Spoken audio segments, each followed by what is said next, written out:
ഒരു കമ്പനിയുടെ balance sheet എന്ന് പറഞ്ഞാൽ ആ ഒരു കമ്പനിയുടെ ദിവസവും ഉള്ള പൊസിഷൻ അറിയാനുള്ള ഒരു മാർഗ്ഗമാണ്.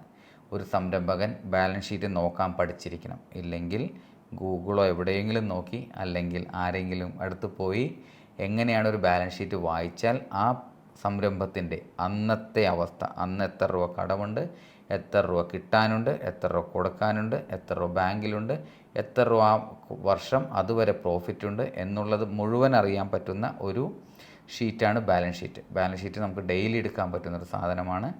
ഈ ബാലൻസ് ഷീറ്റ് നോക്കാൻ പഠിക്കണം. അതിലത്തെ ഓരോ കാര്യങ്ങളും എന്നും നമ്മുടെ മനസ്സിലുണ്ടായിരിക്കണം. അത് എപ്പോഴും നമ്മുടെ ലയബിലിറ്റി എന്താണ്, അസറ്റ് എന്താണെന്ന് ഓരോ സംരംഭകനും അറിഞ്ഞിരിക്കണം. ഈ ഒരു ടിപ്പ് നിങ്ങൾക്ക് ഇഷ്ടപ്പെടുന്നുണ്ടെങ്കിൽ ചാനൽ ഫോളോ ചെയ്യുക, നിങ്ങളുടെ ഫ്രണ്ട്സിലേക്ക് ഷെയർ ചെയ്യുക. ഞാൻ രതീഷ് ശർമ്മ, നിങ്ങളുടെ മാനേജ്മെൻറ്റ് കൺസൾട്ടൻറ്റ്.